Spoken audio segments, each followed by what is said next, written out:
excusez-moi.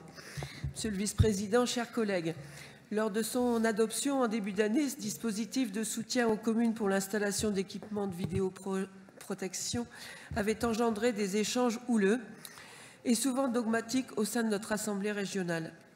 Il a finalement été adopté et force est de constater que c'est un succès. Nous discutons aujourd'hui d'un allongement de 2,5 millions d'euros de l'enveloppe financière que nous avions initialement allouée. Et le sujet a pris de l'ampleur. Certains maires, effectivement, de communes sont prêts à s'associer pour mutualiser la gestion de leurs caméras de vidéoprotection, preuve de leur détermination à protéger les habitants de leur commune. Nous pouvons donner l'exemple des communes de Coincy, Douai, Saint-Lenoble et Vaziers. La sécurité des habitants est une préoccupation majeure de la région. Il faut des caméras de vidéoprotection pour sécuriser l'espace public, en particulier pour les maires de petites communes rurales ou de communes de moins de 5 000 habitants qui n'ont pas de police municipale.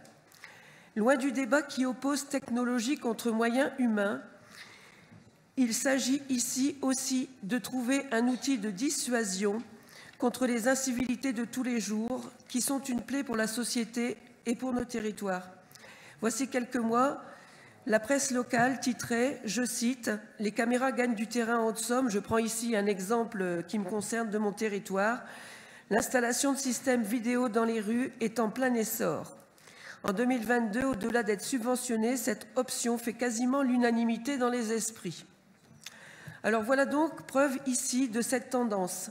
137 communes de la région ont bénéficié du dispositif pour la mise en place ou l'extension d'appareils de vidéoprotection, consommant la totalité de l'enveloppe de 2 millions d'euros votée en janvier dernier. De nombreuses autres communes nous sollicitent.